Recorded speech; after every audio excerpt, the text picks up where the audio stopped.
읽어주는 교과 제8과 자유롭게 누리는 쉼.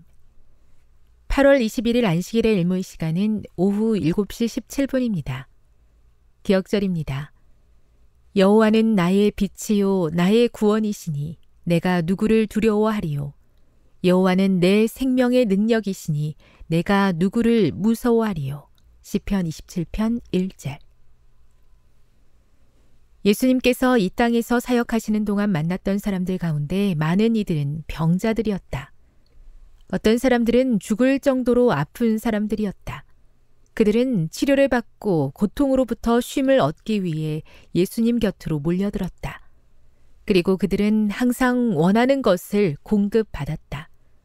어떤 때는 그저 한마디 말씀을 하셨을 뿐인데 그들이 완전히 나음을 받았다. 어떤 때는 병자들을 직접 만져주셨는데 그들이 그 만짐을 통해 기적적인 치유함을 받았다. 어떤 때는 그들을 그냥 집으로 돌려보내셨는데 돌아가는 길에 그들이 치유함을 받았다. 이번 주 우리는 두 가지의 전혀 다른 치유의 이야기를 살펴볼 것이다. 한 경우에는 병자가 너무나 아픈 나머지 혼자서는 예수님께 나오지도 못할 지경이었다. 또 다른 경우에는 눈에 띄는 확실한 증상은 없었다. 그러나 이 두 경우 모두 하나님의 시간에 하나님의 방법으로 치유함의 은혜가 주어졌다. 아픔과 고통으로부터의 쉼에 대한 주제를 살펴보면서 우리 모두가 그리스도인 삶을 사는 가운데 공통적으로 경험했을 법한 질문에 대해 생각해 보려고 한다. 하나님께 고쳐주시기를 기도했으나 그 기도가 응답되지 않았을 때 우리는 어떻게 반응하는가? 그런 상황 가운데 우리는 어떻게 참된 쉼을 경험할 수 있는가? 학습 목표입니다. 깨닫기. 하나님께서 우리의 몸과 마음의 질병을 치유하심으로 참된 자유와 평안을 누리게 해주심을 깨닫는다. 느끼기. 세상이 결코 줄 수 없는 온전한 치유와 자유함이 예수 그리스도 안에서 약속되어 있음을 감사한다. 행하기. 죄로 인해 망가진 우리의 삶을 하나님의 손에 맡기고 믿음으로 살아간다. 다음의 내용을 안교 소그룹 시간에 함께 토의해 보십시오. 1. 몸과 마음이 극도로 지쳐서 견딜 수 없었던 적이 있습니까?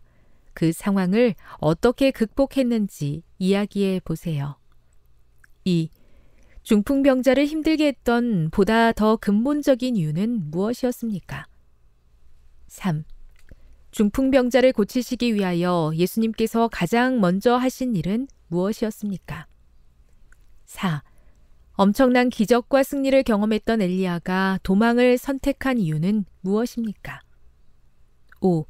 하나님께서 엘리야가 도망하다 지쳐 쓰러질 때까지 내버려 두신 이유는 무엇일까요?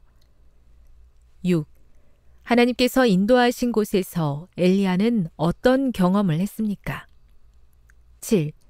하나님께서 주시는 새 힘을 얻기 위해 내 삶에 필요한 변화는 무엇일까요? 결론입니다. 하나님께서는 우리가 이 세상에 살면서 경험하는 육신의 질병뿐만 아니라 보이지 않는 마음의 질병까지 잘 알고 계시며 그 문제를 해결하기 위한 답을 갖고 계십니다. 우리가 그 문제들을 하나님 앞에 있는 그대로 내려놓고 도우심을 구할 때 하나님께서 치유해 주시고 자유함을 주십니다.